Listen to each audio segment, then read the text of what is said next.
This Ramadan. This Ramadan. This Ramadan. This Ramadan. Frontline workers and famous faces from the British Muslim community have been keen to emphasise the stay-at-home message. This Ramadan. I am praying for the world. I'm praying for the world. Praying for the world, but from home. From home. From home. You can be a lifesaver.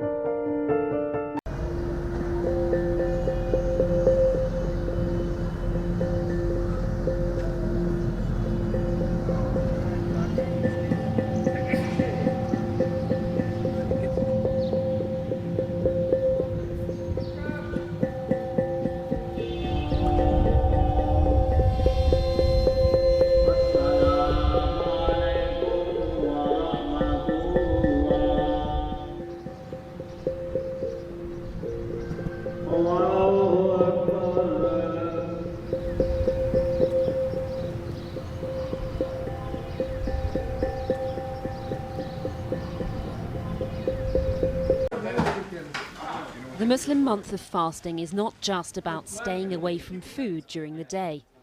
In the past, it involved sharing an evening meal, socialising with family, friends and community. But these Ramadan rituals and routines are now impossible.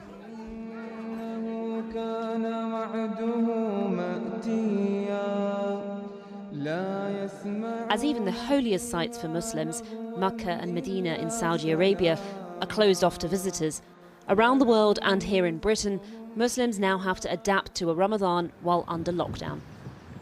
We have people in our community who have never missed a Friday prayer in their entire adult life.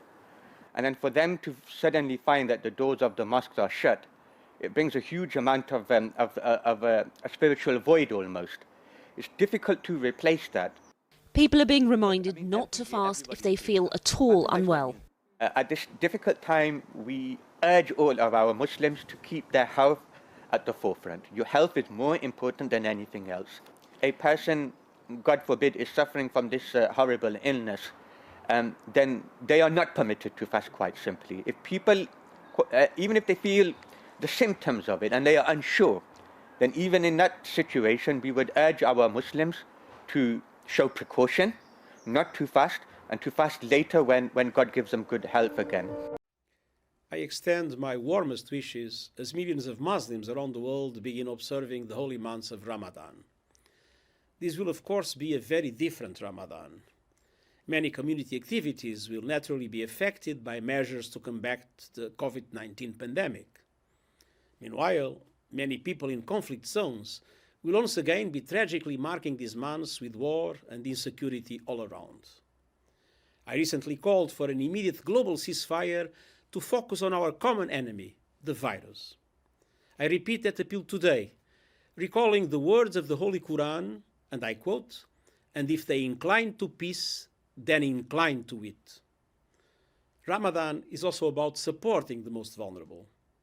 I thank governments and peoples throughout the Muslim world who live by their faith, supporting those fleeing in conflict in the best Islamic tradition of hospitality and generosity, a remarkable lesson in this world where so many doors have been closed to those in need of protection even before COVID-19. Once again, my best wishes to all for mercy, solidarity and compassion in these trying times. Ramadan Kareem.